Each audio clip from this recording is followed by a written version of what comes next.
I'm live. We're live. Hello. Welcome, everybody. Psyched. Day 3. Day 3, and if you count winnings, all goes down. Day 7. Yeah, day in a 7 row. for you. And for Day me, 3 for me. and for the national championships here in Newport. And I gotta say, Newport's been delivering. Big time. As it does. In terms of breeze, in terms of the support that these regattas are getting, in terms of the fans on shore, in terms of the fans in the internets, it's all going really well. All the hospitality in town, everybody's stepping up. Yeah, so we're here on the last day, and conditions are pretty ideal for team racing with southwest. I guess a little later there could be some weather. Could be some weather coming in, which might suck the breeze out as well. But I think we're going to be finished and into shore and packed up by the time that happens. Always a nice surprise when the sea breeze is in at 8 a.m. in Newport. Yep. But we're in the action already. It's going to be 2 minutes. Yale and Charleston. Yale and Charleston, with Yale in red. Charleston in blue. Charleston in blue. You know, I think it's time to get the fans fired up. I think I know. I think I know what you're getting at. Where is it? You know, Minute 30 to go here. Colton, Minute 30. Let's cut to the starting line. We don't need our mugs on here anymore. Seem like these guys down at the pin are super early, John. This is anytime you're this early. 3's in big control here. That's Yale. He's kind of got 18 right where he wants them, and you're gonna watch him by the haunches. Take advantage of this. He's gonna not let him jive out. Now he's gonna. Yale and College of Charleston coming up here at the start. Cougars in blue, Bulldogs of Yale in red. We'll see.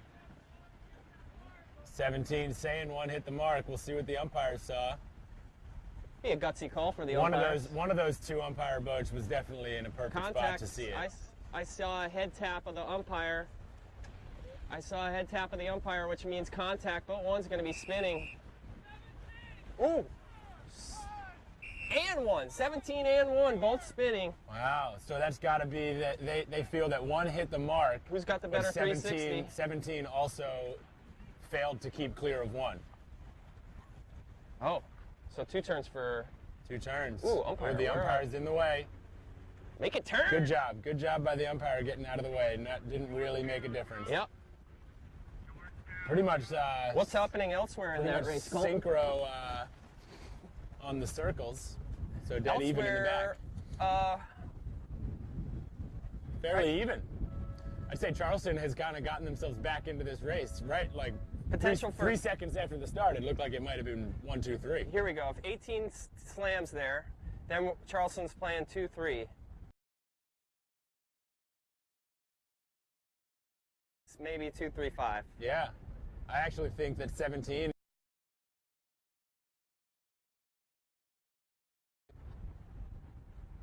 But Yale's going to play for the 1-3, see if they can. Or maybe they think they're going to play 2. True. I think that's dangerous though, because I think they're losing that. I think they're losing that pair in the back. And that pair's pretty far back. Yeah, and that pair in the back.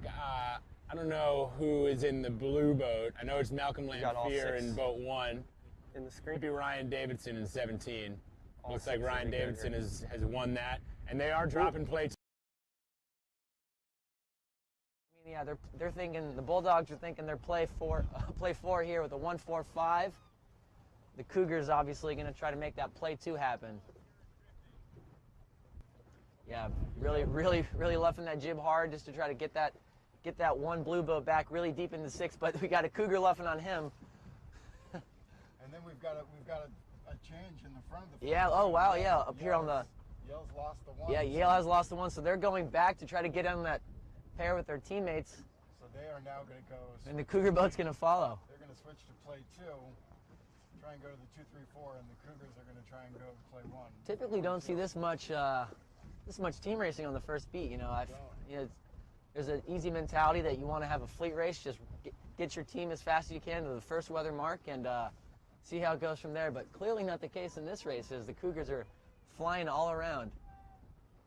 Sounds like the Cougars are calling for a play 4. Or, yeah, that's what he said. Play 4.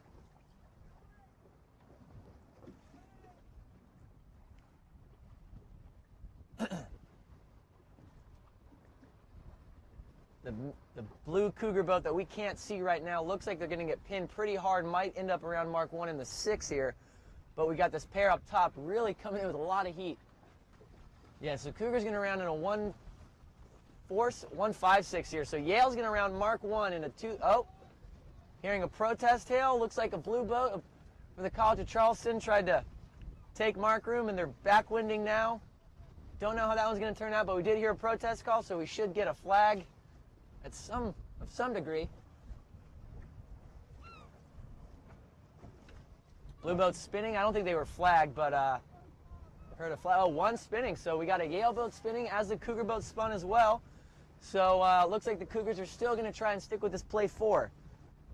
Having to get in front, of course, of this Yale boat that has to do one more circle. There they go, getting a little mixed up in boats.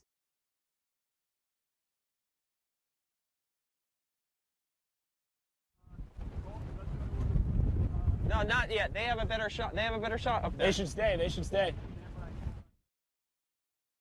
Way out into a 1.45 around Mark 1 after several turns from on both sides, really. We are going to see an action-packed run here. Yeah. Green flag. I don't know what that one was. Another green flag. So this 4-5 pair on the right is obviously going to be a very critical pair in this race. Right. Big luff up here by the red boats, though. Really, the 2 and 3 in Yale here are really going to try and put the 4, get the 4 hurting. Carl, what's the mindset in the boat when you're the 4 and a 1.45? Because you know you got 2 guys that are just trying to really make you bleed. Anything you can do to keep it. All right, still got a 2-3. You know, Yale's been fighting for a play 2 since probably, what, Mark 1, John? Yeah, Mark 1. One thing that's pretty miraculous, Ryan Davidson and Emmy Stewart in boat 17 for Charleston, they tried to go kind of hero play at Mark 1, breaking up Yale's 2-3-4, and it left them stuck in irons going backwards on the wrong side of the mark and having to spin. And so after that, they were really deep 6, and now they're actually back in the race again, breaking up the 2-3-4 for Yale. Best race of the regatta so far? We've had some good ones yesterday, so I don't know what's the best now, but this is a good one. This is a really good one. All right, John, rain right on me. I mean, I think it's the best one. I guess you don't. I guess you don't. This is the one that matters, you know. Beginning, this is big. You know. I believe beginning of day 3, it sets the tone for the whole day. It's I think that's Jake Reynolds in the 1 for the Cougars.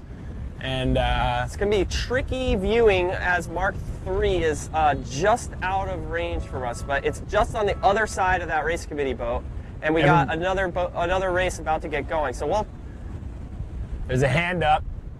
This is going to be really tricky. Jake Reynolds and Allie Blumenthal in the 1, they really have their hands full because basically this is turning into a 1.45, but it's so condensed that somebody's going to have to make a really quick decision to benefit their team. I think there's going to be an umpire call. I know I saw a hand up. Everybody's blasting along onto that reach now. And I believe it's still a 1.45 for Charleston. We've got a tough angle on it, but I believe it is still a 1.45 for Charleston. I don't believe that the Cougars look like they're trying to put a gap in at all. Tough angle here. We might have a better view of this leg from the top. We're going to have to move. I'd like to get a better view on that. Yep. So we could definitely move with one less flight of boats, Dan. There's potential for there to be less traffic over there. So, okay, I think. So here we are, classic 1.45 now, and the 5 actually has, put in a small gap, but it is small. It's a gap, but it's small. 18's going to try and build that gap. Yale's got a pretty nice wall set up with boats 2 and 3. And we're just going to battle. This is an awesome race. Cougars, it was pretty amazing. 17's moving forward, it looks like a little bit. 16 dropping onto the wall, trying to see if they can break 17 free somehow. So you see the front boat, boat 2's gassing 17 with jib ragging. It seems like they don't have their main in quite as hard as they could. So that boat's in, you know, their role is to, ooh. Interesting that Yale splits off pretty early there, John. Yeah, they're going to be chasing down. You know, it's really the last place Yale boat has almost made a mistake by tacking. Big opportunity for the Cougars in that far threesome.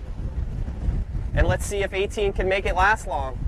Yeah, if 18 closest to us can make this pass back closest to us last a long time, this is a big advantage for the Cougars because they're definitely making a pass back happen on a higher ladder run. It's happened. It's done. It's happened on the far side. So as long as the right stays in, I think the Cougars probably have this race. And as long as the furthest boat, boat 16, is plenty bow forward here, this is going quite well for the Cougars, and they still have a piece of last.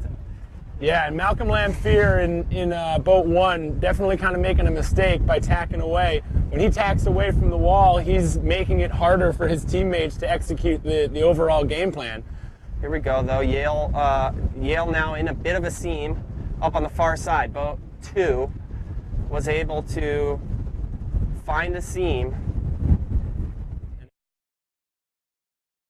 On them any harder because they still need to be playing forward in this race, or else the Cougars are going to have a 1-2 at the finish. Right. We saw some funky shifts out here yesterday, but it looks like this is going to be exciting. Yeah. This middle red boat for Yale might be crossing this blue boat. It could end up being a 2-3-5 for Yale. With boat 16 being in first, boat 16 is going to be crossing this pack here, so they have to find their spot to tack, who to hit, and win.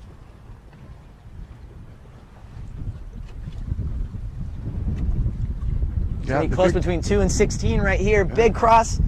Is 16 going to make it over? And they do. They do. So it looks like it's going to be a 1-2 for Charleston.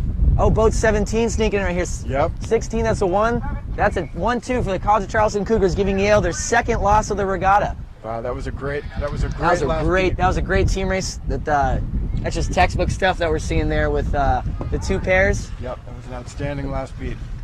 Congratulations to College of Charleston. It's a great race for the Cougars. Great race, and it creates a lot more intrigue. Yeah, absolutely. You know, there were some scenarios that we were talking about. It could have been possible for Yale to enter that final round with this thing more or less wrapped up, but certainly a loss early here makes it that much closer.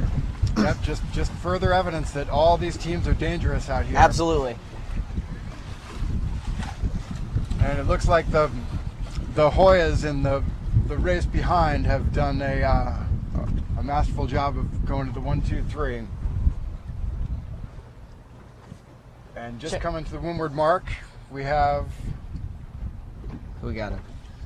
Stanford in the green boats, St. Mary's in yellow. Stanford has a 1-2, or trying to have a 1-2. It looks like. Looks like the yellow boat might have a chunk of them preventing them. Oh, they go inside. 1-3 with a bump here. The yellow could be play 2 here, if they play this next beat right. Still got a piece of him for now. It's like the green boat is close to getting over the top if they're not already.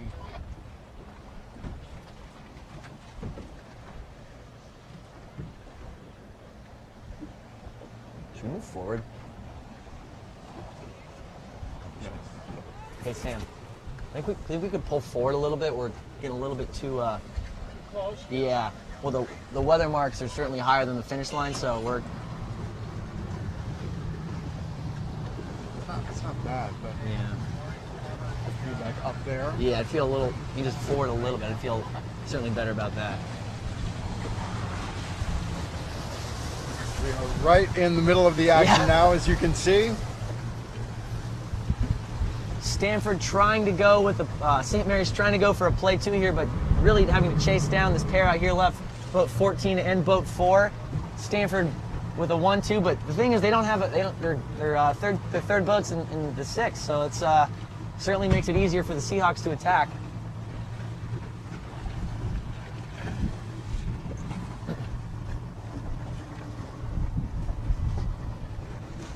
Coming across the finish line here in the yellow, in the orange and black boats, we got the Hoyas going with a 1-2 over Tufts. They were certainly running the gamut that entire race, so really no surprises there at the finish as the boats were pretty spaced out.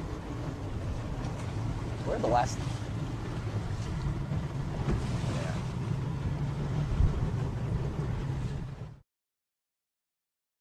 No idea.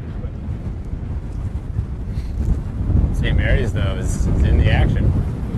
St. Mary's looking pretty strong. Back on the run here. Back on the run here, we got St. Mary's in yellow, Stanford in green, and this is turning into a brawl. St. Mary's just here on these close boats. St. Mary's made kind of an aggressive move to come over and try to convert this 2-3, and they almost gave up the 2 to the inside. But good job getting back to the inside. Still vulnerable to the inside. Not fully condensing that. I think St. Mary's hope now is for 5, the boat closest to us, to kind of go fast and sneak into the 2. I think you're totally right. But he's in trouble because he has to basically get from us, cross all the boats behind him, and protect the inside without getting hooked by 15. Hero play. Ooh, that's a good move. This is going to be a 1-2 for Stanford. Likely, because this 15's going to clear out 6. Ooh, I don't know, John. All of a sudden, Stanford started playing back on the inside. Yeah, that was surprising. If they start playing now, he stops playing back. Understands. Yeah, this is 1-2. And 1-2. Wow, for a moment there though, St. Mary's just making a 5-6 pass back while they're chasing. Yeah, I don't know if they know what's going on. That's one way to put it. Another green flag. I don't know if they know what's going on. I guess that is one way to put it. I meant like right now. Was both teams just strangely playing back at different times there. But Stanford now looking really strong and reaching away. Pretty broad run, which could mean some fun later if we get boats jibing back on starboard.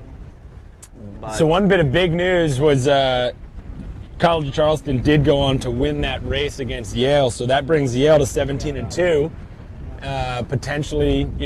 Potentially opening up the door mathematically for some other teams to have a shot at winning this thing overall. I love it. No discredit to Yale, but they're obviously sailing a really good event. But it's always great to have everything on the line there in the Final Four. Yeah. Good for everybody. You almost even want to win it. I don't know about that. Nice comfy wins are good too. Comfy wins feel good, but it is exciting to do it, right at the end. Yeah. But Stanford looking really strong on this one.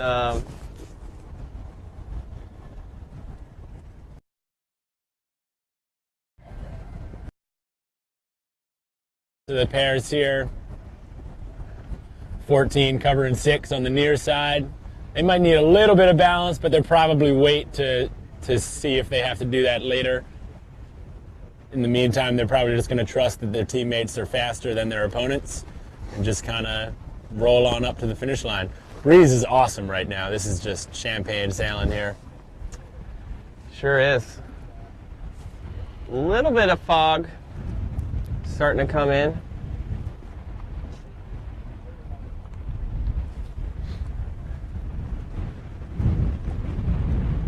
And with that fog, I think more breeze. Probably come up 5 since we've been out here. Not quite. Yeah, 5's maybe a bit, but it's up. I'm trying to embellish some things. I shouldn't do that. This will bring you back, Nick. People just want cold-hearted. This will bring you back to your youth.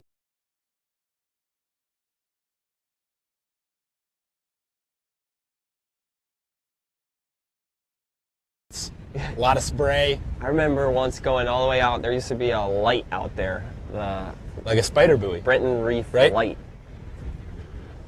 I don't know what a spider buoy is. It's like that thing that they had in Annapolis for a long time. It was like a big platform type thing. Big rusting looking thing. Yeah. Probably a lot of fish. Yes. Hang out there near there. But anyway, we went all the way out there, and probably the most epic sail of my life. Nice. Felt like it as a 9 or 10-year-old or 11-year-old, whatever it is. Stanford Cardinal wrapping this one up. in a 1-2, maybe 1-2-4, 1-2-4 or 1-2-5. Doesn't really matter. They're going to win the race, and that'll kind of keep them rolling.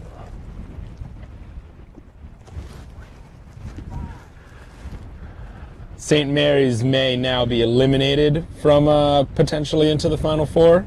This is where we need our fans to chime in and help us with permutations, because we got our hands full looking at all the races. It might seem like we're just lounging around here on the old Scot-free, but I mean, we got some things going on. We can't do all the permutations, so we need you at home to help us out. Give us some knowledge. Yeah. Hit me with some knowledge. Stats and numbers. I don't know how we'd get that information from them. I guess we would then get on the internet. Yeah, one of us has to get on the chat. Well, we're trying to blow it up today. We're trying to get to 8,000. 8,000 viewers, says Colton behind the screen. I think it's easy. I think we got it. It does seem a little sleepier today, Sunday. I mean, not Sundays, man. You know, Sunday, Newport. I mean, I'm sure, you know. Yeah. Plenty of the locals. Sure, for the Final Four, though. Got into it a little bit. Get some serious motorboat traffic. Big little rotation dust happening now, guys. Bear with us. Now that we're in the final 8, there's only 3 races per flight, and so we have a little longer breaks. Boston College Eagles approaching the starting line for their first race of the day. They got to be excited to see. Let's have a look at them and see how they warm up. To see Yale. I bet you they warm up vigorously. Get loose before their. We know they stretch vigorously. Oh gosh. But they got to be excited. They're sitting at 15-4 going into the day. Right and away. With that Yale loss, now all of a sudden they're only 2 losses behind Yale. So, you know, they still need a little more help. But, you know, they certainly got a little bit from the Cougars in that first race. We'll see how they run in their first race. Looks like they're going to be battling with those Cougars coming off a big win. Right away, I see boat 17 comes down to the starboard tack lay line for the pin, and, you know, right off the bat, starting to get a feel of those lay lines. Who's that in that boat? I think that's young Scotty Sinks. Is it? Yeah. No, that guy's way too tall with the bucket hat. Yeah, I mean, it's probably Will Bailey. Yeah. Got some really bright gloves. Whoever I mean, it is. I think if you're a freshman in college, I don't know, can you pull off the bucket hat right off the bat? I mean, I think you got to earn the bucket hat. Something tells me that kid might be pretty good at college sailing in a couple of years, though. Scott Sinks. Scott Sinks? Yeah. He seems like he's on the right track. Comes from a fine pedigree. Yeah, man. His dad is still killing it in the Snipes. A lot of those San Diego kids, they can roll. Yeah, they like FJs. They do like FJs. They can roll. They like all kinds of boats, John. Yeah, they do. They like all kinds of boats. FJs, though. I mean, I think most of them are like born in FJs. Yep. They have one in the hospital, I think. Some people, you know, they go straight to the manger. I don't know what that is. Manger. Oh, I know what that is. Yeah. I don't want to get too into it here.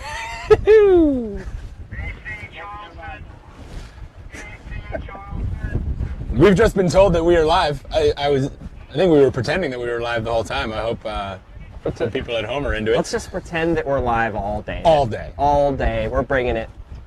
Again, if you are at home, you know, you're kind of dusting it off. Cougars got to be psyched with that win. Getting some slow cooked scrambled eggs going. If you haven't done that before, I'd strongly recommend it. Eggs and nationals? Slow cooked scrambled eggs. You put that in the pan, lowest simmer possible, and you just slow stir.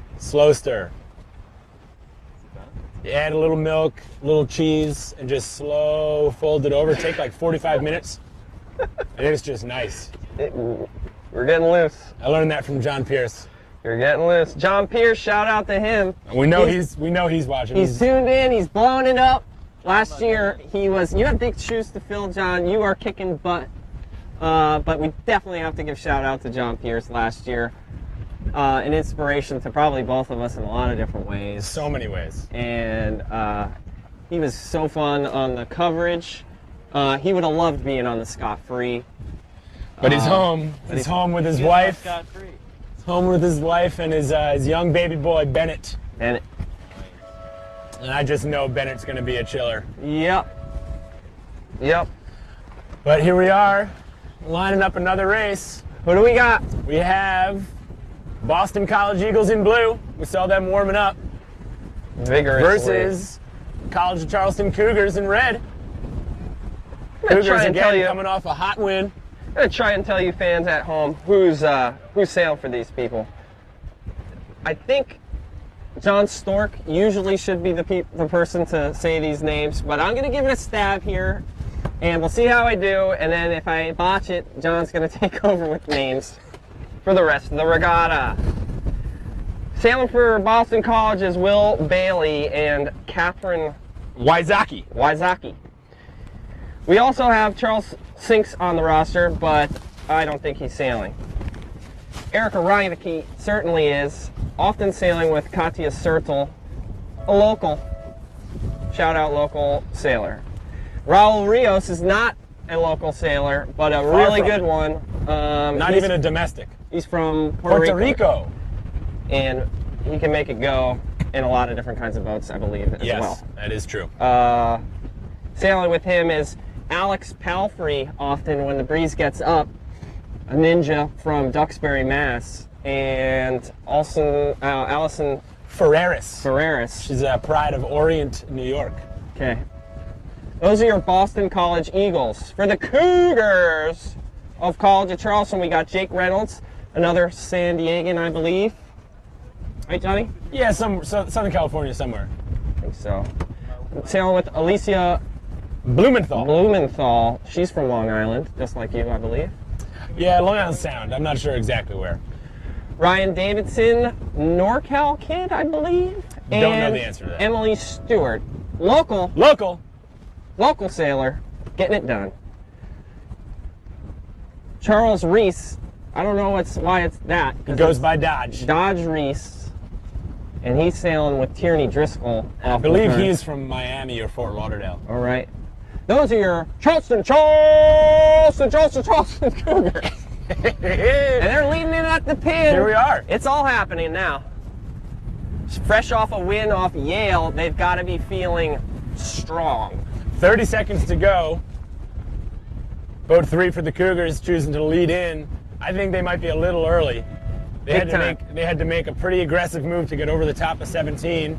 This is 2 or 3. They've probably been pushed too far to the pin. I think they're going to have to bail. But he's gotten 17 so slow. Yeah, 17 is in trouble. They're in Pickle City.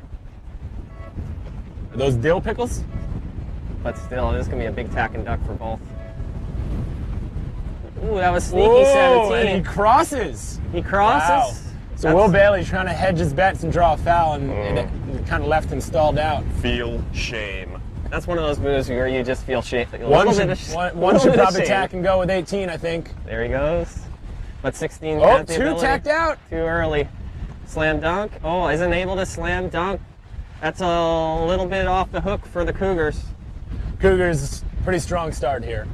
That was an opportunity lost from Boston College. What did you say, John? Yeah, with 16. Reineke needed to slam or do something. With 2. But might have just the ability here. Just a pin 2. But again. Yeah, but it's too windy to land that slam dunk. That was too close with boat 1 here. Okay. Not to question your I agree. analysis. I agree with you. It's on. So we'll see how I think 2's probably crossing Erica here. Perfect conditions. I mean, full hike if you like that kind of thing. Good shot of event organizer John Mollicone running across in the red rib there. In fairly flat water with the water coming in. Just really nice flat water team racing conditions. That'll change. Erica able to tack under Ryan Davidson there. Didn't really get a solid lee bow, but I would say that Ryan's not in full control of her either. I think that's kind of a drag race with 16 and 2. Who do you like? Going into new pressure here. On the right, boat 3 has fairly good control. I would say they're comfortably ahead of 17, but 17 has done a nice job of keeping them out of sync with their tacks. Yeah, I was just about to say that. Boston College, you know, even though they might have missed an opportunity early, they're being pretty slippery here, and basically every one of them is sailing in clear air. Yeah. So a good chase right off the bat for BC, but still Charleston in control. Charleston looking strong on Championship Sunday. The first 2 races. They probably call it Cougar Sunday, don't they? You know, it seems like everybody's got one of those. Yeah, I think so.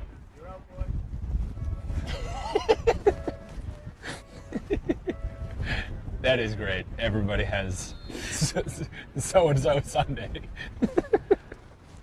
I hope they caught that. I hope the broadcast caught that. That would be a good sign out. Yeah. We're killing Pierce, by the way. He's texting me nonstop. Nice. So lead bow there by the Cougars. Looks like they're going to take it over, lead over BC around Mark 1 with a 1-2 with this boat coming out of the right-hand side. Looks like they're going to be 1 for sure, but it'll be interesting to see where boat 17 comes in. Big duck there. Maybe not. Oh, wow. Not a 1-2. Oh. Lead bow, big stuff. That boat, the BC boat is stalled, calling for a protest. They are protesting. Charleston's going to round this in a 1-4-5 around Mark 1. Oh, we got a Cougar boat spinning though. 2 Cougars spinning. So 2, 3, 4 for BC. Both Cougars spinning. That's not. But it's only 1 turn penalty, so they're not as far back as they could have been. Green flag. Green flag. Yep. So I think we're going to see boat 1. It's just a question of when to attack. You know, Carl. What do you like to do when you're that guy? I like to give my teammates a chance to make something happen in the back of the fleet. Again, we talked about it yesterday. As the 1, you want to make sure you protect the 1, but that you're close enough to 2, so they have to keep an eye on you and can't simply look back to trap behind. Right. The Cougars in the back need to really get it moving to really get their claws out here on this one. Yeah. Seems like it's not a great leg to be behind. It looks pretty poor job biased right now. Yeah.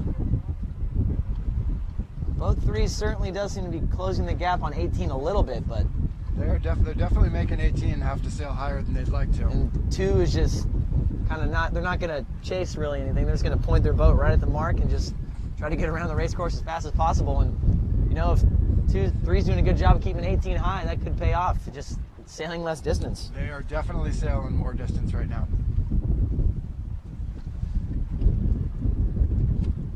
And it looks like 3 is close enough that they're hurting. We're seeing a job here. Yeah. I mean, certainly, he's got to feel threatened by 2 at this point, doesn't he? Yeah, he absolutely. Ready? Okay.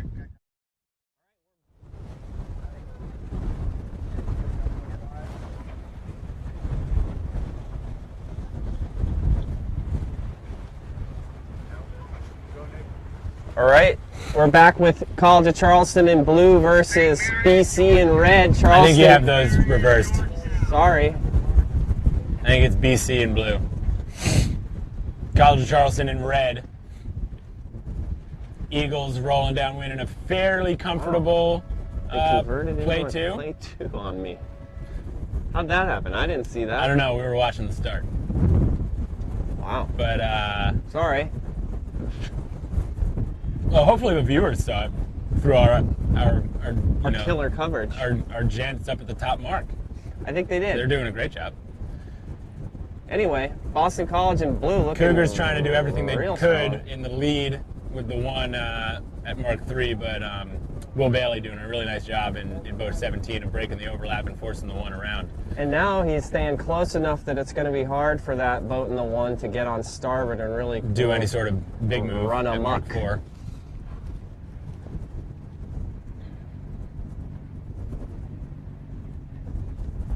They're going Nice. for it anyway. Jibe on to starboard. Will Bailey jibes, breaks the overlap. Was able to do it. Nope. Oh. I love getting on starboard on that leg. It is fun. You It is just fun. feel so frisky when you do it. Yes.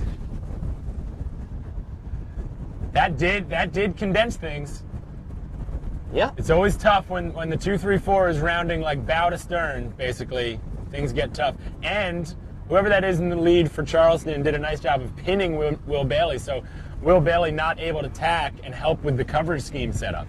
Good point. Really good point. It's one thing to run amok, but to then be able to pin that first player, and that just gets them out of their comfort zone a little bit. With I think BC just made another mistake too. Boat 18, I think that's Raul.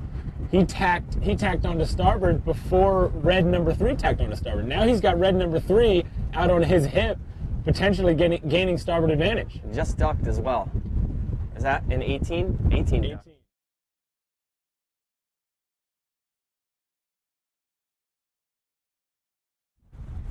Oh, that's bad. He's got room. He's got room. He's got room. I'd say he definitely has room.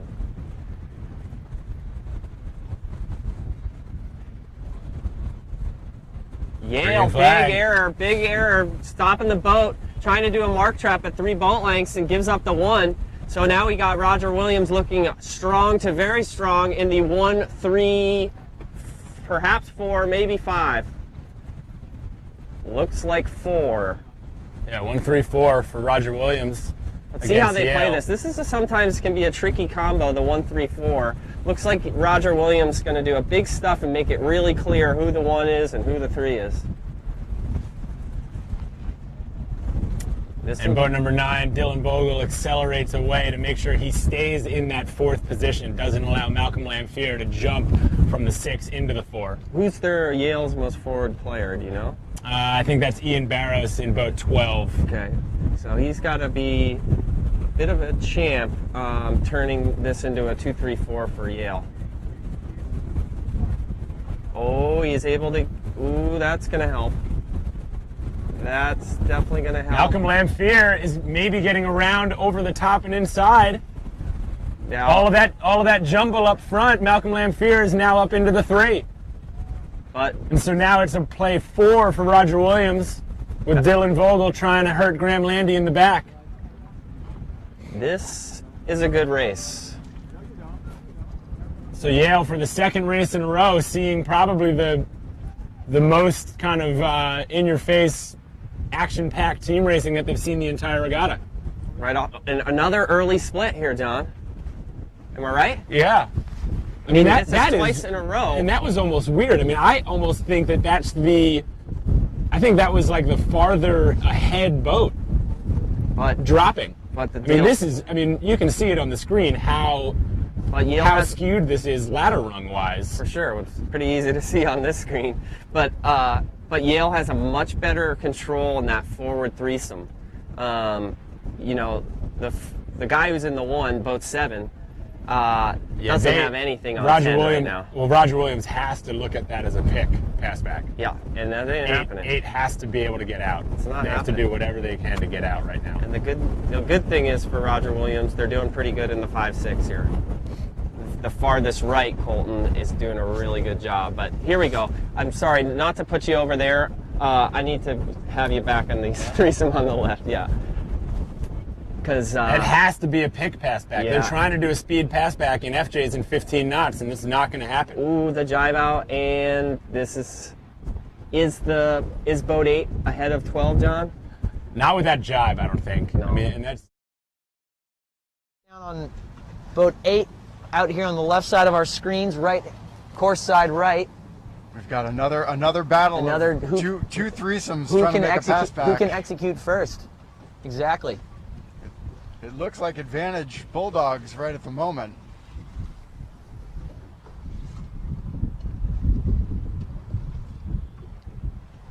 this right pair on this pair over here on the right side of our screens, that certainly seems to be the pair to watch right now as we're seeing BC boats tack out, or excuse me, Yale boats tack out. The big question at the moment is can boat 12 come to break up the 1-3 of the Hawks right now? Boat 10 really working hard. Looks like they're almost rolling them to leeward here. They're really breaking through with boat 7. Wow. Malcolm Lampier and his crew doing a great job just really hanging on there and really working hard and just poking out at boat 7. That's a fantastic job in that situation. So boat 7's through. That's going to be a 1 for the Hawks.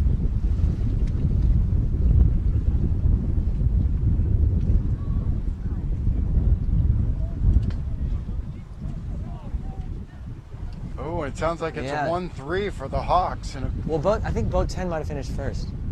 Oh, I've seen some positive body language here from the Hawks, so I think Roger took that's 2 straight losses for the Bulldogs. 2 straight losses for the Bulldogs. Getting into some It just happened, huh? Super sketchy, like everybody's spread out, just kind of drag racing across the finish line, see who could get there. All right, we got St. Mary's and Georgetown. St. Mary's in green. Is that right? Yeah, Georgetown in yellow. Nevin Snow in the 1 for Georgetown.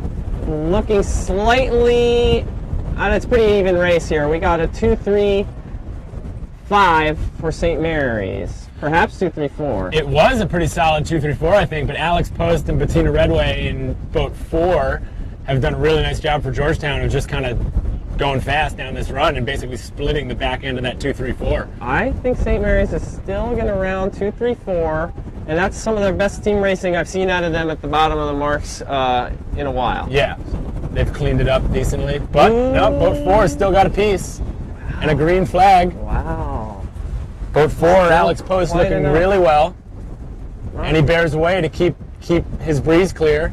And I would imagine that he is now bow out as they bear further away and accelerate down that reach. Yeah, Alex Post was always pretty far bow forward on everybody coming into that situation. He's a major threat down low, and St. Mary's didn't deal with him to the very end. And oftentimes, it's just a matter of a second longer of a bump. And that might have done it, but St. Mary's still doing pretty good with their 2-3, really condensing things. And did we have a pass? I don't think so. I think Yellow's going to jibe at. No. You're right. They did have a pass. Whoa. We had a pass. One boat sailed past the other boat. That's a good weapon if you have that in your arsenal. If you can just kind of sail past them. Go on. I think Post just overluffed. Another green flag, so everybody's sailing on. St. Mary's 15 has to tack on 6 to solidify this. Okay, there he goes. And 14 needs to be patient. They just need to keep rumbling out to the outside. Yeah. And let their teammate do the work. Boat 15. 13 is just going to keep an eye on 4 in the back. 15 kind of lingered a while there, and now they're not slowing 6. We're trying to get this live stream. We want more viewers, so tell your friends. We got 2 races getting covered at the same time with 4 commentators. We're doing our darndest for you. I say we're killing it. And I want more people to get involved. So tell some people. Tell them that the old triple word broadswords on the mic. I don't know what that means, but yeah, I'm into it. Yeah. The people who know it know. Oh, kiteboarder very high in the air. Need to pay attention here. Back to green and yellow. St. Mary's has done a nice.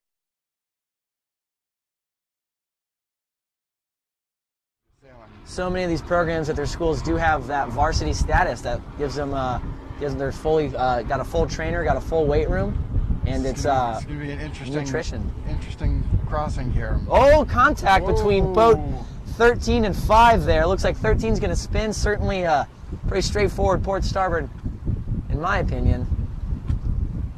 So Georgetown might be in a 1-2 or a 1-3 here now, seeing how, depending on how boat 14 handles this lee bow.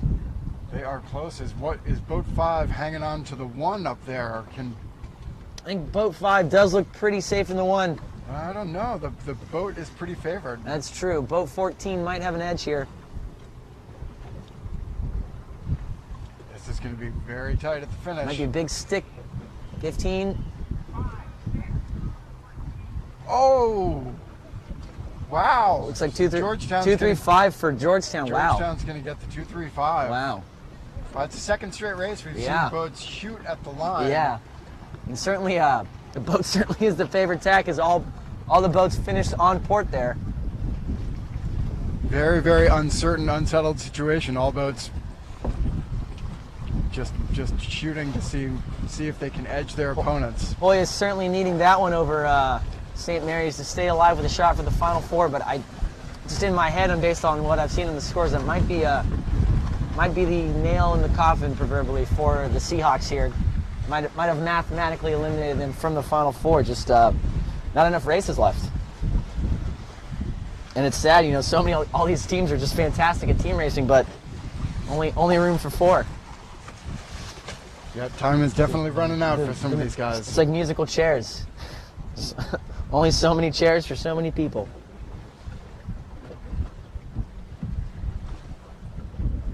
Have not updated the scores yet to reflect that last flight, but again, gorgeous day here in Newport, Rhode Island. With couldn't made possible without, of course, Lay's Performance, the title sponsor of the event. All of our hosts over there at Sail Newport, New York Yacht Club, and Brown and Salve Regina University for letting us use their boats, and of course, Naughty Cloud for providing us with the Wi-Fi here to give you this just pristine viewing of the conditions and racing today out here in the Haba.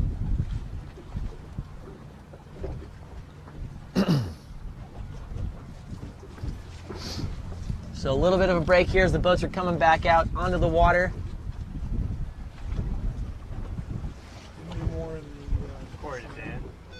What's that? 7 more races. That was flight 7. 7 more races. Yeah, I lost track. Yeah. I'm down to 10 minutes on it, and I did not bring it back. So That F-bomb was not caught. Can we go to Colton's camera and get off Corey?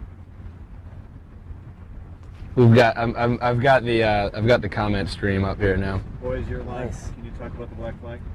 We can try to talk about the black flag. What's it mean? So it definitely can be used if there's damage caused. And I did see St. Mary's as they were tacking and ducking, and Georgetown was hunting at the same time. That's when it came out right after. So perhaps there was damage. And there was a delayed umpire call. We're pretty far away from the finish line, and so we don't really know. But there was a delayed umpire call. We saw a hand go up, and then there was definitely a good bit of time, and then it was almost like after the boats were finished, there was a black flag. Right. So often I think they can fly it almost against themselves for poor procedure, or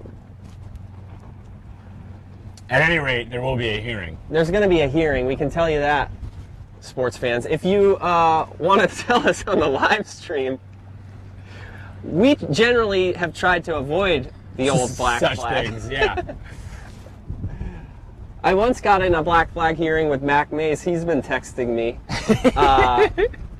And it's kind of a weird scenario because you're brought into the hearing with the judge anyway. This is for a situation where we're in between Mark 3 and Mark 4, and he gets onto starboard tack. And it was just some frisky business, as we've been discussing. And forget why it went black, but it was one of the umpires that is here, Mr. John Pratt, heard the hearing. Great umpire. Legendary. One of my favorite umpires. And it's kind of weird because it was almost like Mac was guilty from the very beginning of the hearing, kind of. Yeah.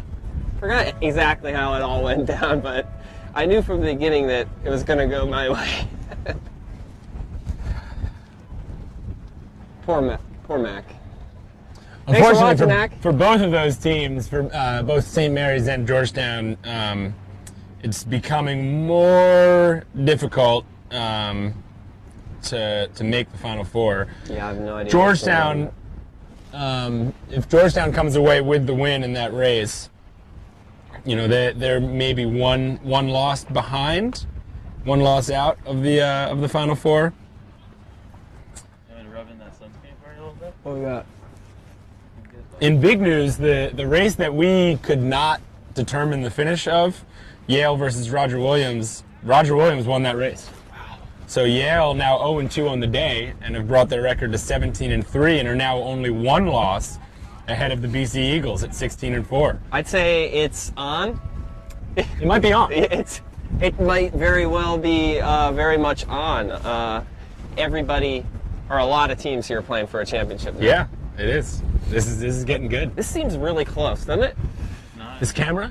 You guys are beautiful. Okay. Nice and groomed and trimmed.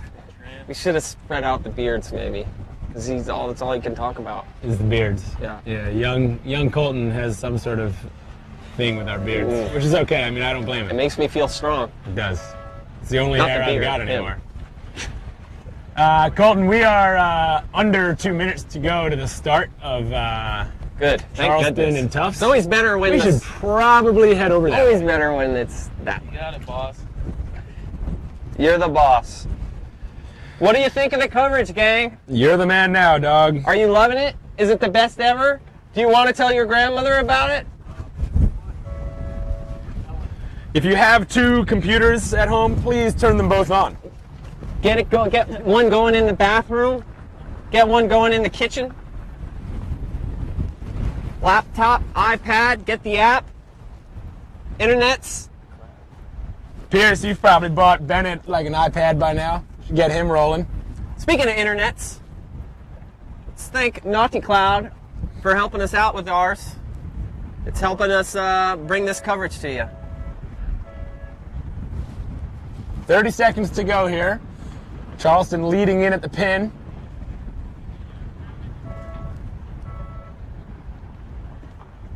I believe that's Dodge Reese and Tierney Driscoll in boat 18.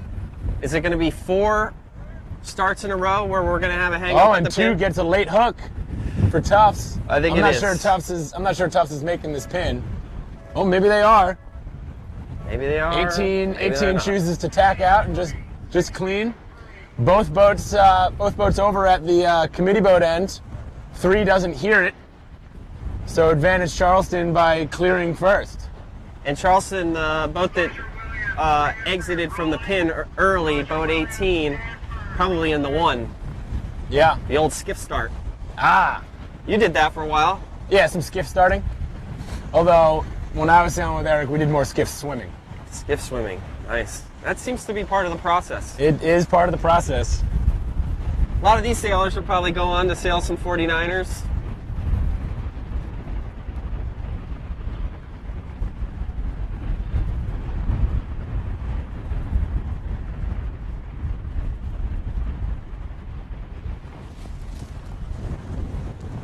So I got a text in from Matty Cohen, says he predicted a 4-loss winner on Friday.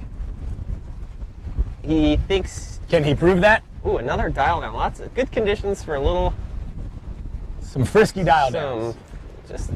And what's the point of that, Spicy. John? I guess, I mean, oftentimes, just that little bit of dial down probably made boat 1 have to tack off because they lost their lane, what small lane they had, to boat 17 going away from us. So little purposeful, small things like that can really make a difference in College of Charleston now, I think, looking stronger and stronger. Yeah, boat 18, Dodge Reese, has basically done a series of dial downs and has forced at least 2 of the Tufts jumbos to do a couple of extra tacks. Meanwhile, Ryan Davidson and Jake Reynolds have been rumbling on the right side, and I think the 2 of them are going to be launched in a 1-2 now. Really good sailing out of the Cougars here on Championship Sunday. First taking a win off Yale. Then there was this other team that they beat. And then now looking really strong here against Tufts. Cougars looking better all the time. It is Cougar Sunday after all. Blah, blah. Everybody's got a Sunday, right? Still on that race. Cougars looking good with the controlling both pairs. All three pairs, I should say. And putting on the afterburners. Breeze is up. Breeze is up.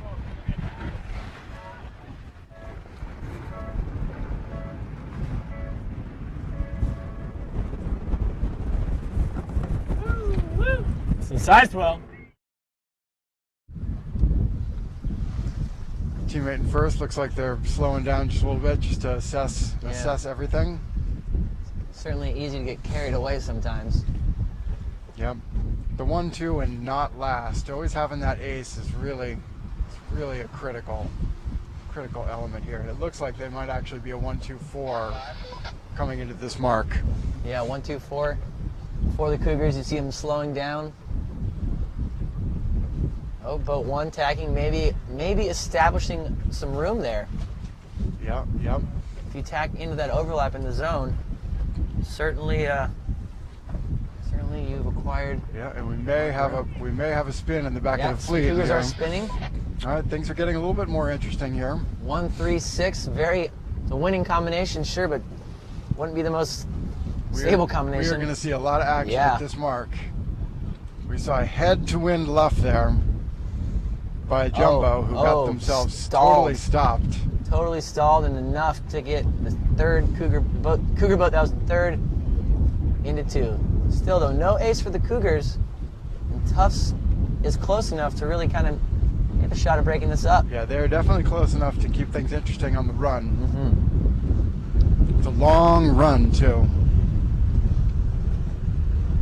A bit of 2-on-3 basketball right here. Tufts certainly getting the pressure before Cougars, but yesterday, remember, the Cougars did do that. They went from that 1-2-6 right into a play 4. They did. But they did it right around the mark, and we haven't seen it yet. So maybe they're confident that their teammate back there in boat 16. Oh, we almost were about to see it here. Oh. Oh, he drew. Looks like, he drew a penalty. Yeah, looks like boat 1 spinning. Boat 16 might have got and boat 16 made a pass ahead of 1, so Cougars are now 1-2-5 with an ace. Big change there. That's a big change there for the Cougars. They're much more comfortable for Charleston now. Oh, wait. Oh. Now we got another switch in the back back. to the 1-2-6 here. Jake Reynolds and Allie Blumenthal fouling, but recover fine.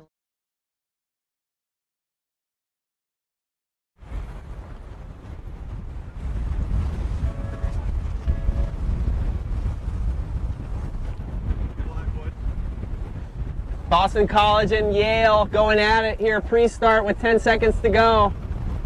Boston College in yellow, Yale Bulldogs in green. This is a big matchup as now with Yale losing their first 2 races on the day. Both 4 over early. That's Erica Reinecke. Yale really strong start now.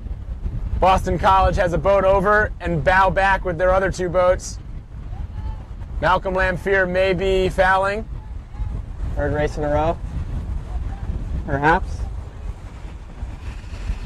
They might be spinning. They're not spinning. They chose not to spin, and they're going to get another red flag.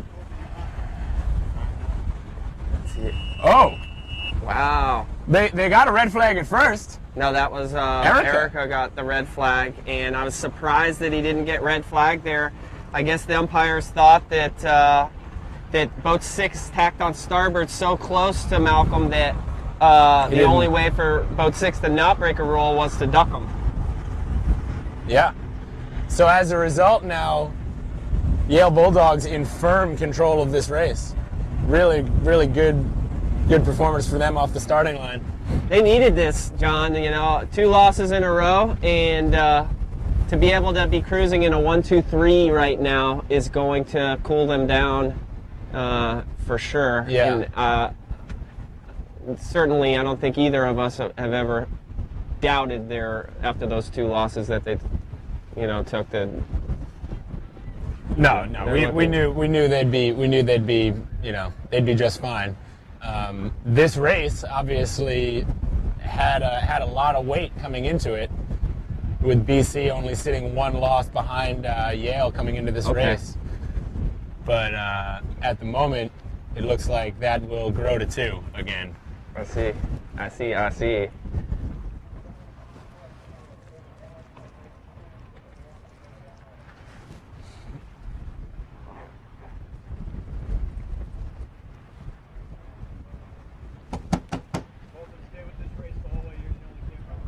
Yeah, Yale doing a nice job of covering kind of a geographical coverage scheme on this first beat.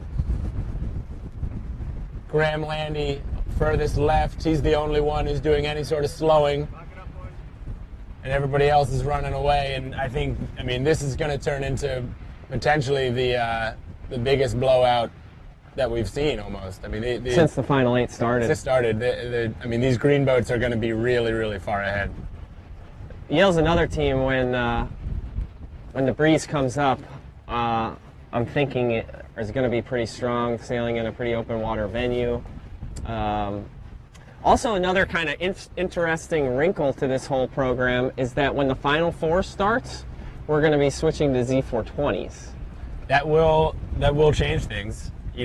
All of these teams have plenty of experience in both boats, but I mean, you know it, Nick. Every sailor's got their preference. Yeah, and it's just kind of interesting that you sail, a real grudge match round of 8 in one kind of boat. I mean, I love it. I think it's very, very college sailing-like to do it this way, and we like to see teams that can sail in both kinds of boats. Yeah. But it's just interesting. I don't know if I've heard of a format that does that. It goes back and forth. There was one time at MIT where there was a final in cat boats.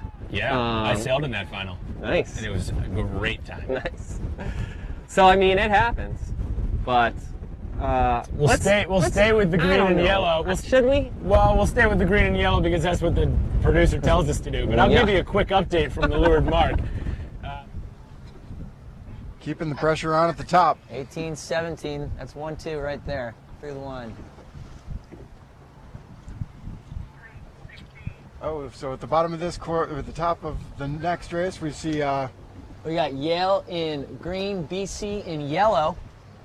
Yale has found their old form again, and the Bulldogs that we've been seeing all weekend are finally coming back here as they're running away with the 1-2, and their third boat really sticking it to BC, making a statement. Doing a good job of causing some chaos in the back of the fleet. This is the top 2 teams right here in this race. This is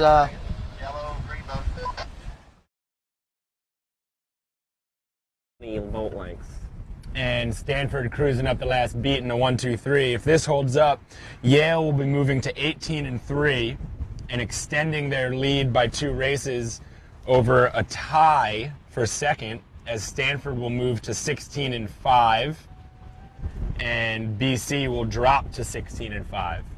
So those two teams will move to 16-5, and the Charleston Cougars will be alone in 4th at 14-6. Gotcha.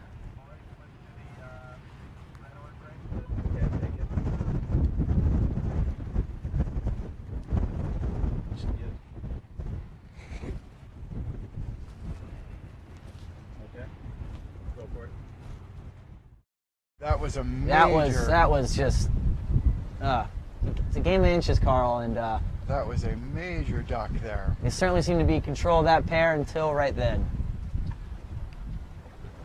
But this pair out on the right-hand side, or coming in from the left here, boat 12, certainly might be a bit of a wrecking ball as they're coming in here with some nice pressure.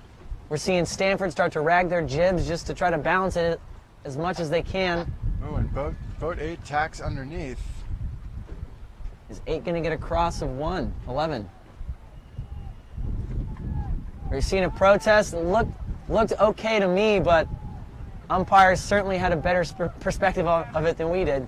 That's 1 through for Stanford, 2 for Stanford. So that's a 1-2 for the Cardinal, but let's see if anything with this flag comes to play. I think it should be green. I mean, that's just one of those moves that you're talking about when you get a little desperate there at the end.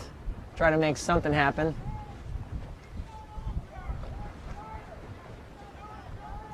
I still don't think we've seen an umpire. No, we haven't. It looks like they're deliberating. Of course, the competitors are exchanging their pleasantries with each other.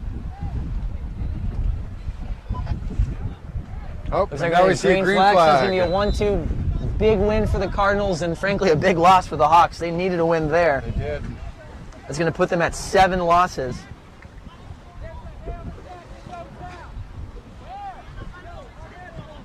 Yep, that puts their back against the wall for sure.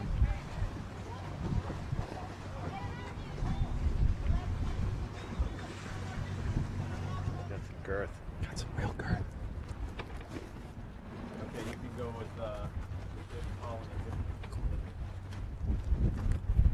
Let's heat this up.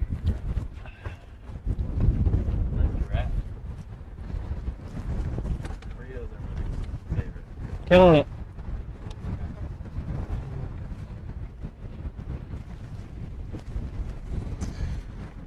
John Pierce. Certainly much less close than that race we just saw at the finish. That's 1 through.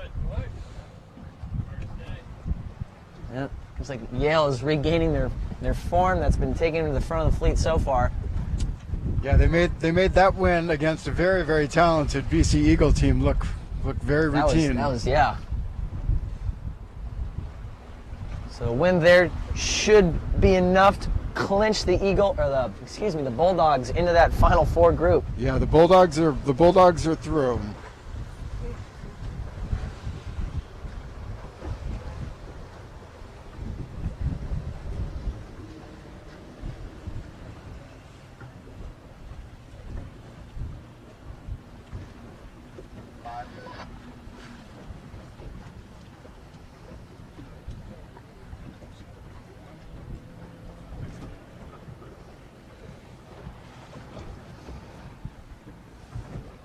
So we have BC and Stanford tied for the second spot right now. Are these updated through that Roger race? No.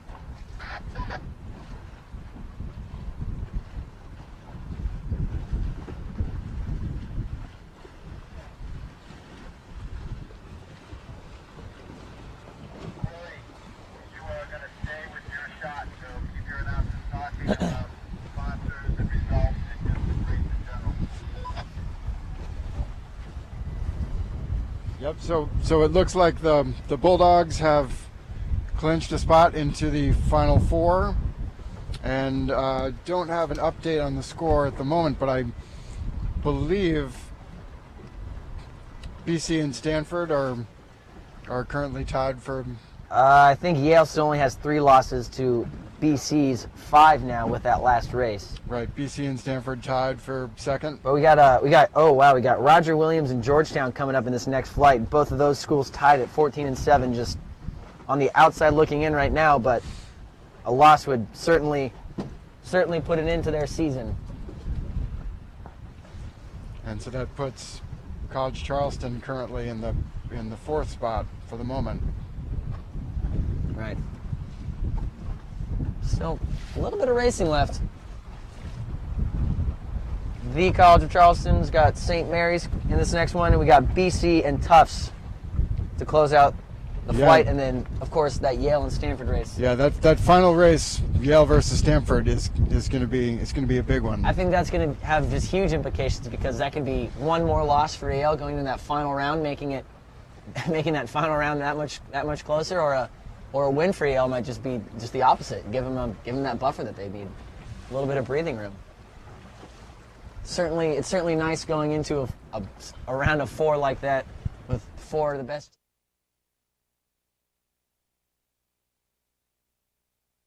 Mary's. Charleston in red, St. Mary's in blue.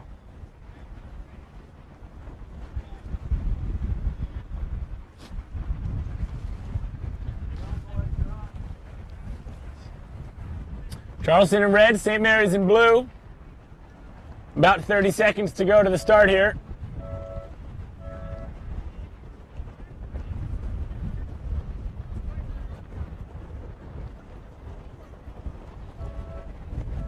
Sample of Charleston is Mackenzie Cooper, Alex Curtis, and Jacob Ladow driving with Allison Shane, Catherine Shanahan, Mariah Leffingwell, Greer Watson, and Shelby Jacobs all crewing. That's sailing for St. Mary's. Sorry, did I say something different? Yeah, you said something different. Those are the Seahawks of St. Mary's. We got boats over. One Seahawk over. Charleston seems to be rumbling. All three boats. Roger Williams, Georgetown, rolling. Roger Williams, Georgetown, rolling. So some good intel off of the chat stream that I've got here. All right, up to 204 or something like that. We've actually dropped below 200 again, but we did go over 200. So I don't know where those people went because we are just getting into the thick of it right now. But some good intel. St. Mary's CFC actually does not have the Final Four wrapped up. So they need this one. They need this one. If St. Mary's were to win this race, and Georgetown were to beat Roger Williams, Georgetown owns the tiebreaker over Charleston. The plot thickens is what you're telling me. Yes. However, that is looking to be all kind of a null point as Charleston is kind of stretching their legs again. They have looked fast as the breeze has come up. All day, I think they've looked strong. They've taken one loss today, is that right? I don't know. I think they might be undefeated today. I know they started with the win versus Yale. Probably can get that information out to the masses somehow. We don't have a full statistician on board, so we're kind of shaking and baking ourselves, but doing our best to get you the best coverage we have. We got Charleston's rumbling here. We got Brooks Clark and Carl Ziegler, both team racing champions, up at the Windward Mark, doing the same thing as myself here and John Pierce, John Stork. John Pierce is sometimes providing some statisticians type work for us through the World Wide Web, but we got a couple other people giving us some factoids, which is helpful. Cougar's looking very strong up this beat, just motoring all three boats. So the situation for the Final Four, Charleston needs to win this race. If Charleston wins this race, it's locked up. Then the Final Four is some blue pennies and 3 shades of red pennies. Being BC, Stanford, and Charleston. It'll be challenging for us, but I think we can rise to the occasion. I think we can rise to the occasion. If Charleston is able to win this race, that means that the race that is currently Picking his target.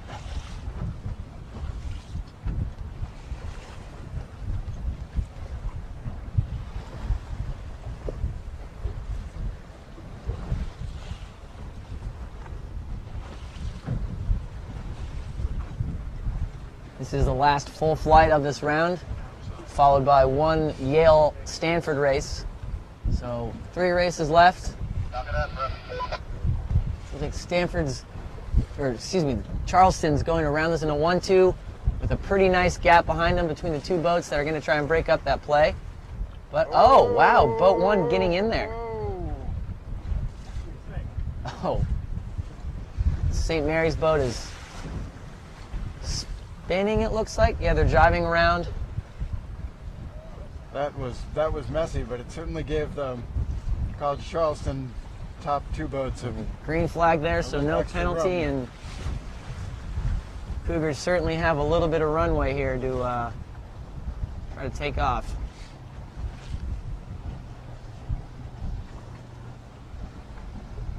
See if St. Mary's can get back into this one, though.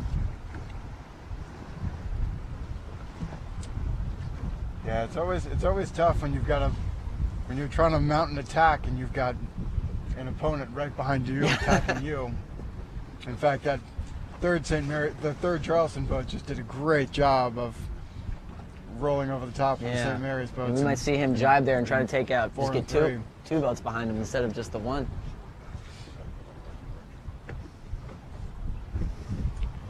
Looking very comfortable for the 1-2 of Charleston. Coming upwind, we got the Hoyas of Georgetown in black and the Roger Williams Hawks in orange. This race has huge implications as these two are tied right now, both on the outside looking in, but a loss here would put an end to their season.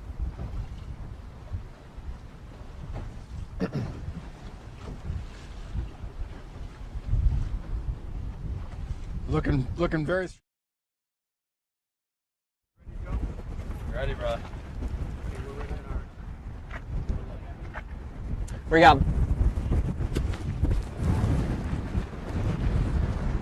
Boston College Tufts, Yale.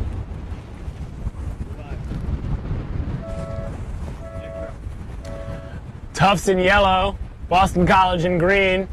This is the last race of this flight. Beantown rivalry. That's right. 13 looks a little early.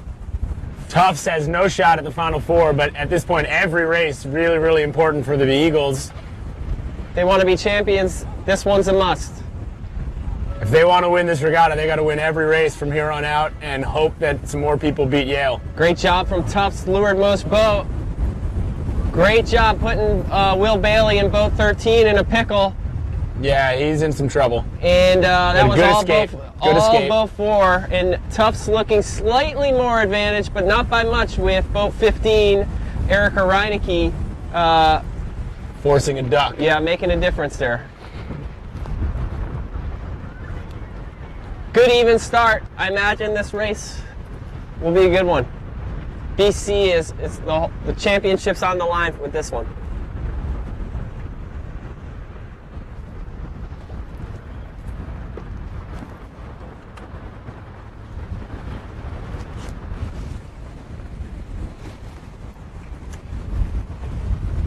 We'll stay with this Boston College race, but a quick update from Mark IV.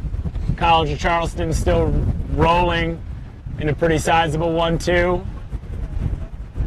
1-2-4 for them. 1-2-4 with the 5-6 kind of off the back. So College of Charleston looking good, and it looks like our Final Four will be set if they win that race. It'll be the blue pennies from Yale and 3 shades of red pennies. With Yale, how many races ahead? It should be 2 races ahead going into the Final Four. Yeah, that's what I thought.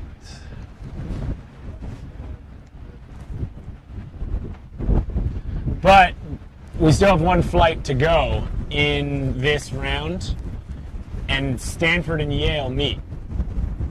So if Stanford wins out, that means they will get 2 wins on Yale plus 2 other wins in the Final Four, which means they control their own destiny. I'm loving it. Because they race Yale again here to end the top 8, and they'll face them again. So if Stanford does control their own destiny. But I think we're going to have a little bit more action than just that. I think it's going to be pretty exciting down to the finish here. The plot will thicken a few more times, especially out here as the breeze comes up. We saw seen a couple big dial downs. Umpires getting in the mix. A couple big collisions. Big collisions. You guys want to go to Mark 3? This race approaching Mark 1.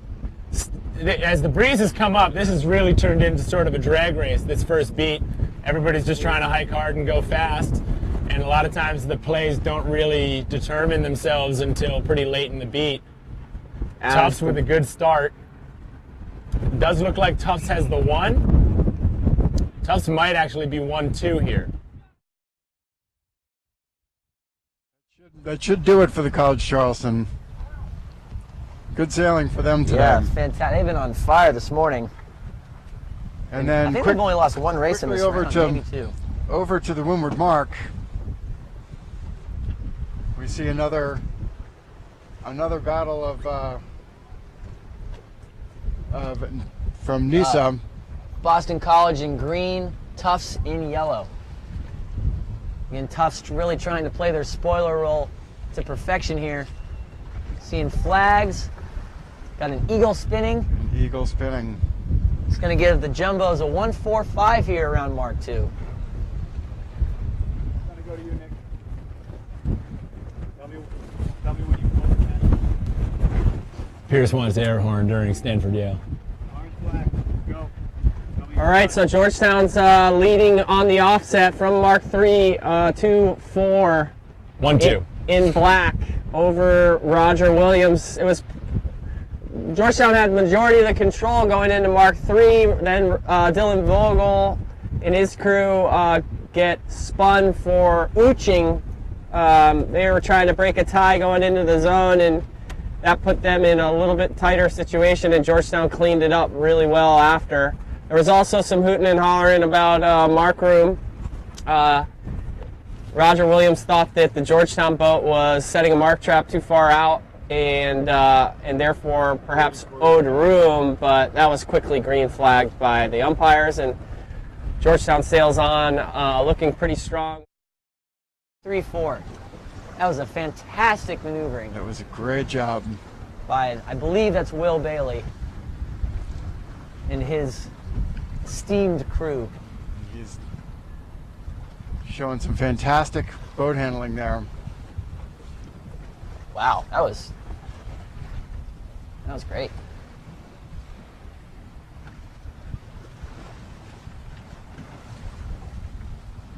That's just how Coach Greg Wilkinson likes it, just turning that 2-3-6 into a 2-3-4. Bread and butter. Yep, they look like they're doing a good job of managing it right now.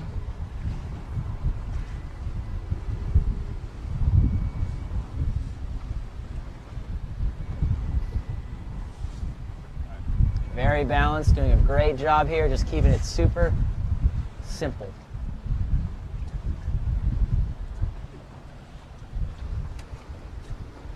Coming back upwind though in these, which boats were these? These are the orange and the orange and black boats with the Hawks in orange, Georgetown in black. I believe Georgetown had converted they were chasing, but there was a penalty on the downwind that allowed them to turn into a 1-2, I believe. We didn't see what happened around Mark 3 as we were tuned into this weather mark, but yeah, it looks like a cross there, so it looks like the Hoyas are pretty happy in a 1-2. Looks like they still have their 1-2. And then Alex Post and Bettina Redway. Okay. And Nevin Snow and our local hero, Katia Da Silva.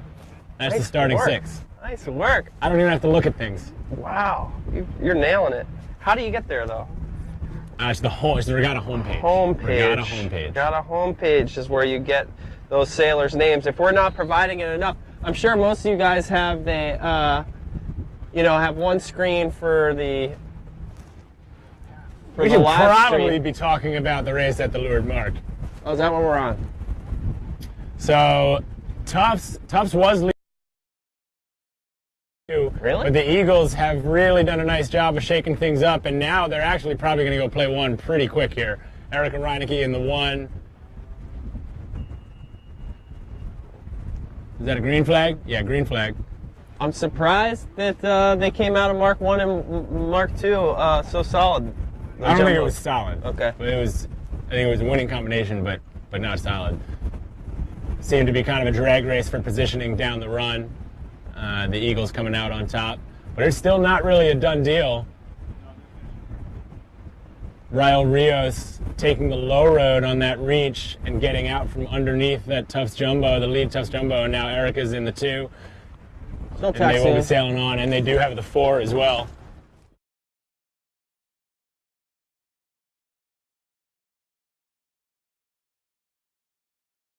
In yellow.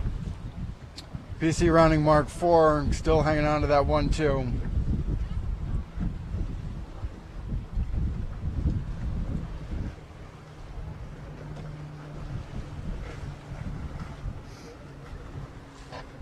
BC looking really strong here around that last turning mark, coming up to the finish.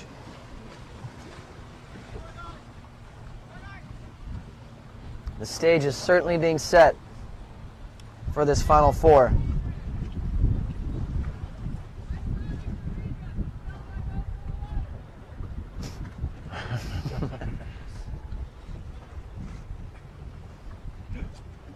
Don't know if he was sincere or not.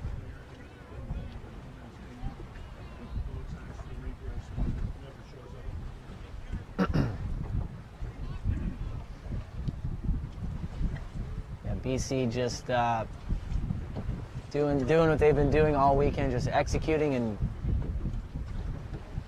sailing fast, and they're just cruising to a victory over the Jumbos.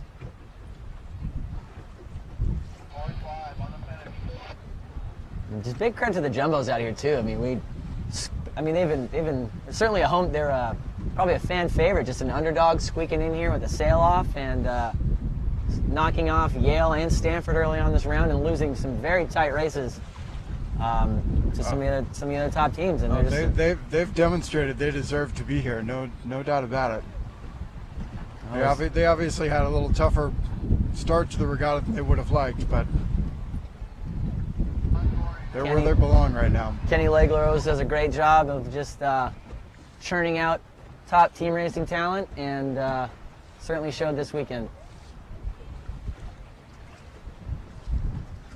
Looking like it's all coming together here for the Eagles coming to the finish. I think it's going to be all Eagles at this finish line here, maybe a 1, 2, 3 even. Yep.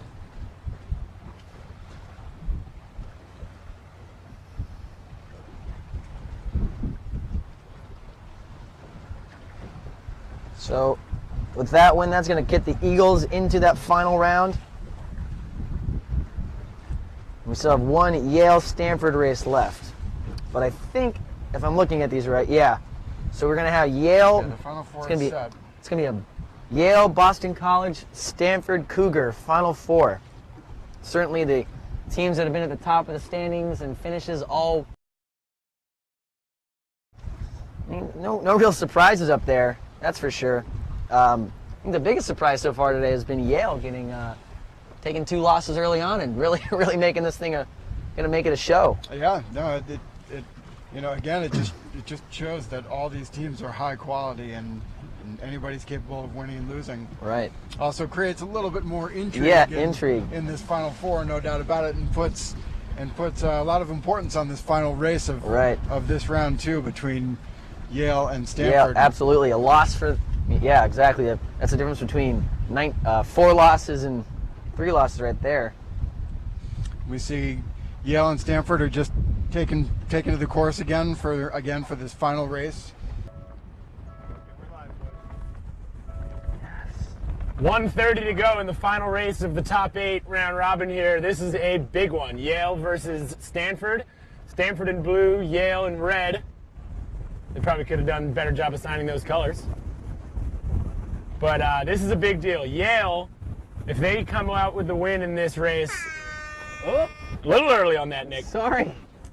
If Yale comes out with the win, they're obviously very comfortable going into the Final Four.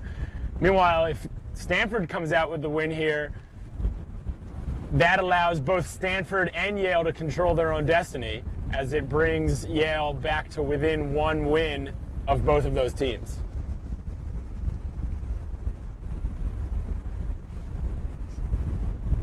Again, the Final Four, I believe, is set.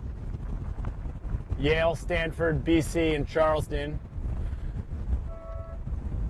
30 seconds to go. We got pretty classic scenario with the three pairs set up.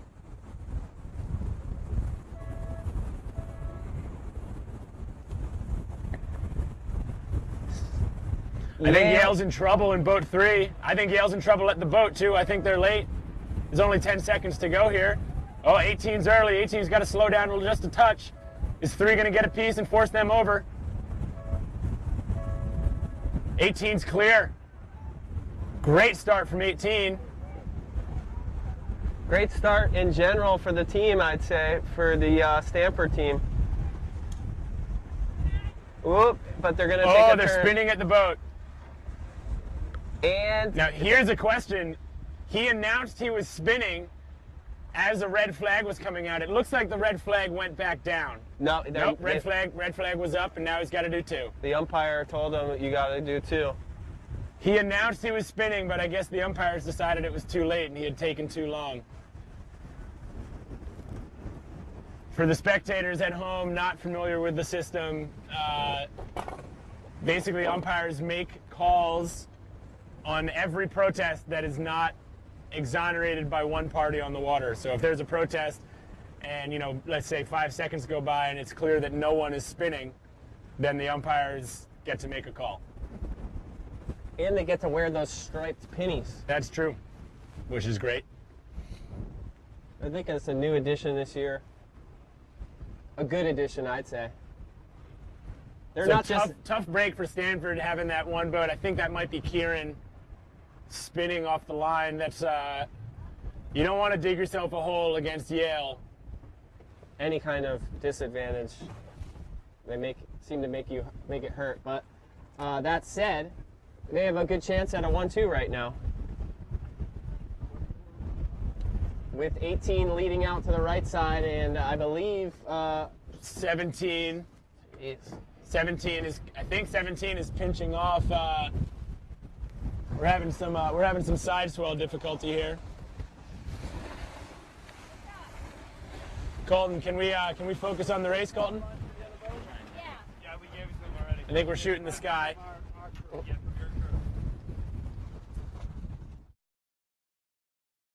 What is this red boat going to be crossing? That's the Oh wow, that boat from Stanford has done a really nice job on. getting back up in there. You're right. Boat 17. We're going to see a duck here from boat 1. Or I guess just not a duck, but not crossing. So Stanford, Yale is controlling 2 pairs right now, so. Pretty solid 2-3-4 yeah. for Yale right now.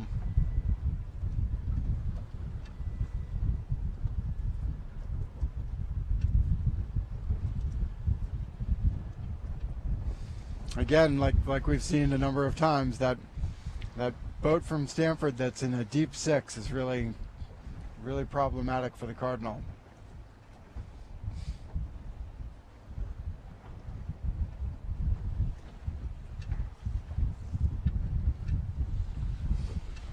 So Stanford's going to come into the first weather mark, chasing with a 1.56.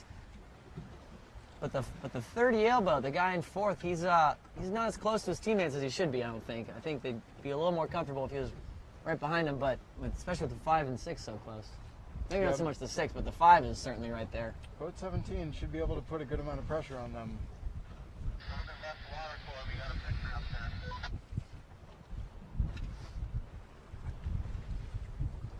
So yeah, boat 18 around Mark 2. Bulldogs rounding into 2-3-4.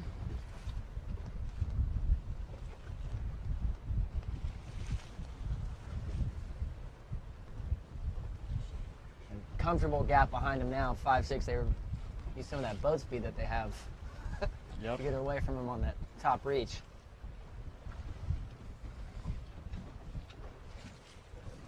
Got a pretty good set of waves Yeah. on this run. I mean, if the Stanford Cardinal can capitalize on them, surf a couple of them, they certainly get right back in this. It will definitely present some interesting opportunities on this run for catching waves for sure.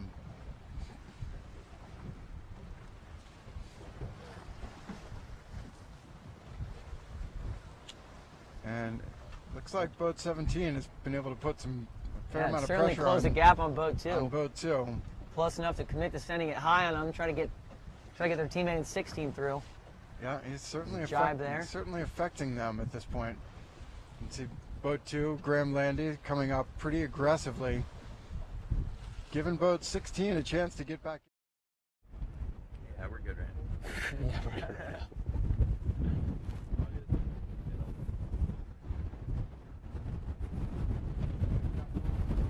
Oh, big contact. really. Yeah. Big contact leaves Yale spinning. We just had some big contact. I don't know if you heard the collision from here, but we did. masts colliding. And that's gonna open the door a little bit.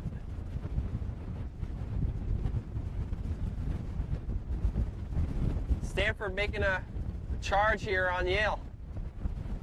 Interesting, Stanford electing to, I mean, it seems to me like they are in a play forward, but they are electing to just play forward. No one dropping back to hit Graham Landy in the 6. Again, this race just flipped about 10 seconds ago as Hans Henken jibed onto starboard. Graham Landy jibed onto port, and their rigs collided pretty violently. Graham Landy electing to quickly spin a 360 and try to get Looks back like in the race. Yale's able to get in the zone, 2-3 perhaps. And there goes the gap. Stanford not going to be able to get in the inside. This is turning pear-shaped. There's going to be some umpire calls here, I think. 18 snuck in. 16, 18's the one. 16 snuck, but did so illegally, and they've chose to spin rather than wait for the... Stanford's now spinning both. Stanford's got 2 boats spinning at Mark 3, and that leaves Yale running away into play 2 again. So Stanford, It's a good opportunity, but I think the biggest problem they did is their 2-3, or their 4-5. One, neither boat really kept an eye on Graham Landy. They basically both sailed into Yale's mark trap. Yeah. No one went to the outside to push anybody around, and they sailed on top of each other. The issue, you know, Stanford was really close to being able to be 1-3 going into the zone, and Yale just caught a couple waves right as they were going into the zone. Were able to establish 2-3, and that by that point, like you said, nobody had played back to Landy after he spins his 360. Yeah, so no one was in control of Landy at all. So those two, that 4-5's on the same ladder rung and easily cleaned up. After a shaky start, Yale recovering kind of as predicted. Took 2 opening losses for the day, but have been pretty steady Eddie since then, with even a couple of comfortable wins. And this is perhaps turning into more of a comfortable win.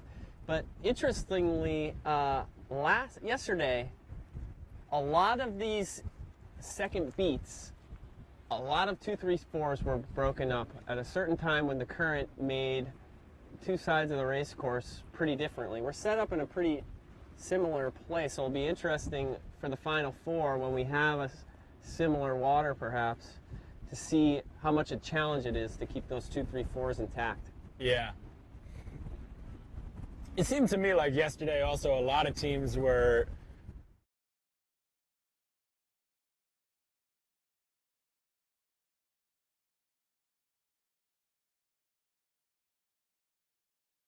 soon. Yep, Running out of race course. Looks like he's picked this threesome to go to work on.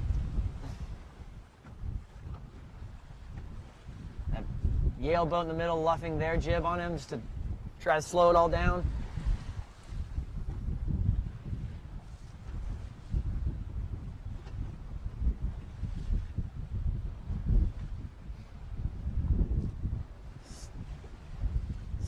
I just don't know if it's going to be enough for Stanford to get back into it.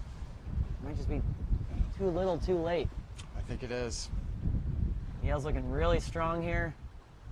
Coming in the finish, and it's still in that 2-3-4. A great coverage scheme. Yep. Looks like Graham Landy's just going to be able to lay that pin. It's going to be really tight. I mean, I don't think it's going to make that much of a difference, but it's just going to force their boat in 1 to finish, but there wasn't much he could do anyway. Yeah. So it's going to be a 2-3-4 for the Yale Bulldogs going into this Final 4 over the Stanford Cardinal. Wow. That was an exciting round of team racing. That was great. That was a great race. That was a great race and a great round for sure.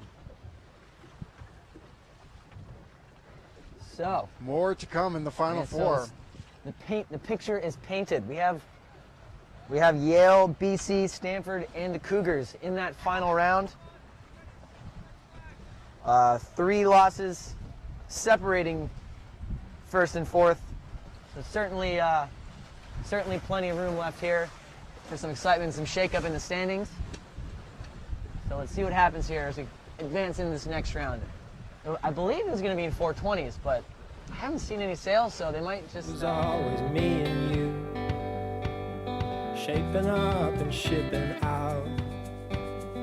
Check me in and check me out. Do you like walking in the rain? When you think of love, do you think of...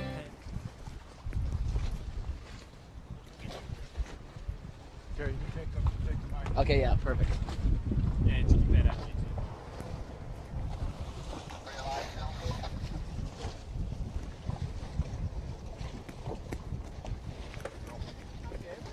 Dylan, you want to hop on?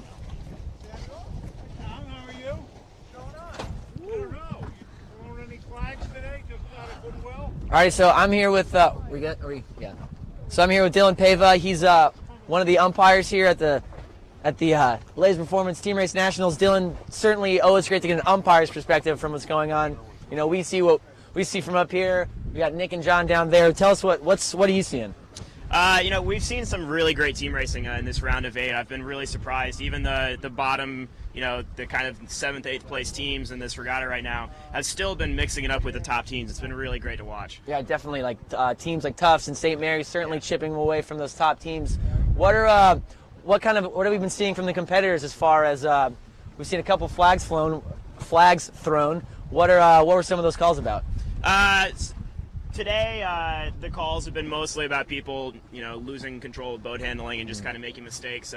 We've actually, us personally, we have not flown very many flags at all. All of the competitors today have seemed to realize, oh, I made a mistake, I need to take that penalty. That's always great to see because, I mean, realizing that early and just taking a 360 instead of a 2-turn penalty is certainly helps save you in the race, you know? Yeah, you can always come back from a 360, but it's much more difficult to come back from a 720. Yeah.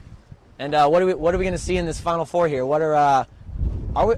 I guess you wouldn't be. Do you know if we're switching into 420s? Yeah, that was a rumor. So we're going to be switching into Z420s for the Final Four, but we'll have the mains from the FJ. So we'll have the colored mains. Yeah, but okay. We'll have the nice laser performance. Okay. So we're going to have a little bit of a break here, I guess. Yeah, we're going to have a little bit of break on shore. I'm going to eat my nice lunch, and then we'll be back on the water in a little bit. Perfect. Well, thanks so much for your time, Dylan, and thanks for your volunteering for make this event happen. Actually, did I get a chance to introduce our youngest member of the umpire staff? This is Justin. Justin, how you doing, buddy? I'm good. How are you? I'm doing all right. Are you learning a lot here?